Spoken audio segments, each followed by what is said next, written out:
I'm currently getting this question from almost everyone. Can I trust what the AI has written? The short answer is no. The long answer is yes, but under certain conditions.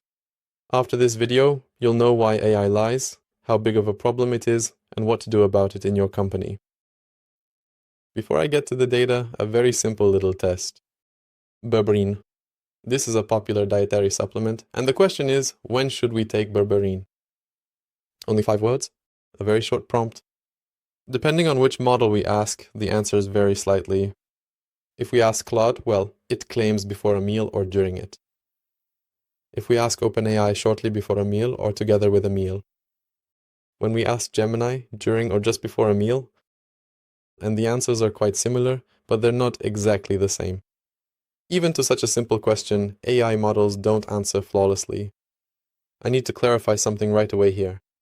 To many of these questions, AI models can answer precisely after they check it online. Online information is checked by the chats we talk to, but not necessarily by the models used via API, which is how commercial, business, and professional models are often used. Think, however, about what the situation looks like when the question isn't short and simple, but is complicated and advanced. It concerns your company, finances, regulations, accounting. AI will never say, I don't know. It always tries to provide an answer and always sounds convincing.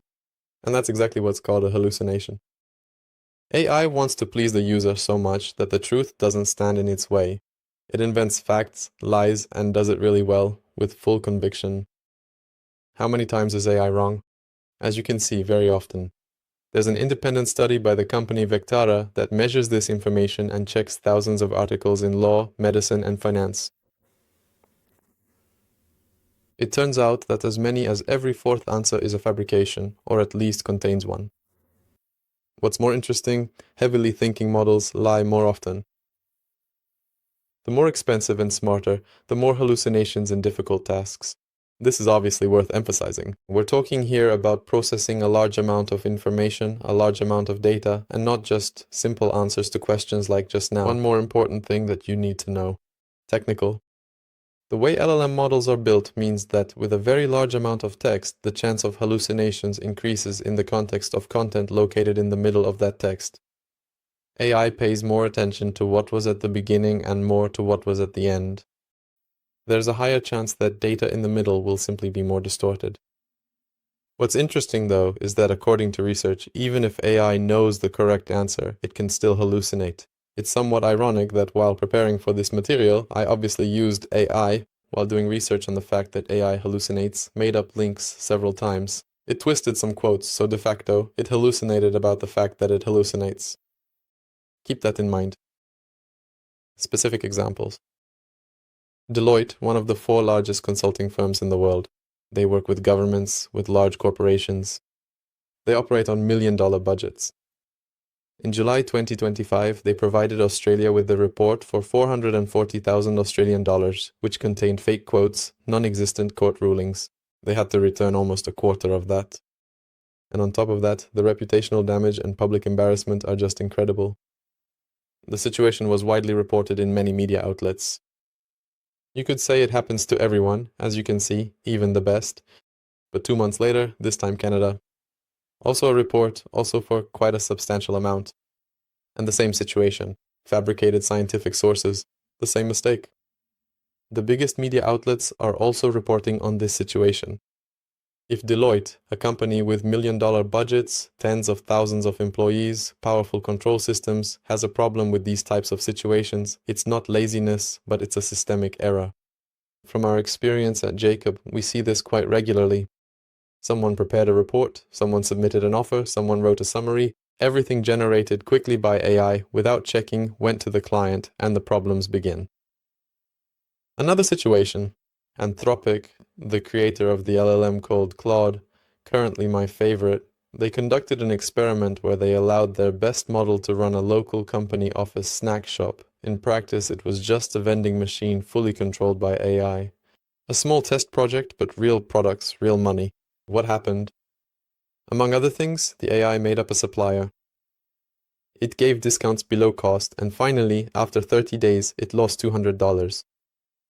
Well, those $200 in 30 days doesn't sound like any problem, but it's just a small snack machine. Multiply that by the scale of a real company and real decisions. AI is like a new employee you give the keys to your company to. If you don't train it properly and keep an eye on it, well, the consequences can be very serious. It's a tool, a great tool, but still just a tool. There's one more reason why I'm recording this right now. On August 2nd, 2026, the AI Act takes effect in the European Union. Well, you can see the timelines right here. Why is this important? Accuracy requirement. If you use AI in your company's decision-making processes, you're required to ensure its accuracy. What are the fines? Up to 35 million euros. Of course, that's the maximum, but up to 50 million euros or 3% of turnover for non-compliance. That's also brutal. And it doesn't start in 4 years, but in 4 months. To be clear, I'm not recording this episode to discourage you from AI.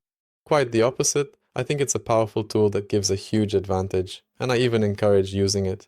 But it's a tool you need to know how to use, and not do it, well, mindlessly. 3 rules that I think can be implemented as early as tomorrow morning or even today are: first, verify every output. No AI response leaves the company without human oversight. Check numerical values, links, and names above all else. If there's a link to an article, click on it. Verify if the article even exists and if it actually says what it's claimed to say. It'll take you a few minutes and could save you tens of thousands in extreme situations. Test AI like a new employee. Give it a task where you know the result. Check it. Fix it. At Jacob, we have a rule that AI always proposes, but a human ultimately controls and decides what gets sent. AI creates a draft, never the final version. Establish these rules formally. It's not enough that only you know them. Everyone should know them and follow them. A short, specific sentence. Everything from AI goes through a human before it's sent out. Returning to the initial question. Can you trust AI's answers? Yes, but you must treat AI like a smart yet fallible employee and verify everything it does. Never treat it as an oracle. Now ask yourself, how many important strategic decisions have been made in your company based on AI answers without any verification? Count them and let me know. For now, thanks for watching, and I'll see you again soon.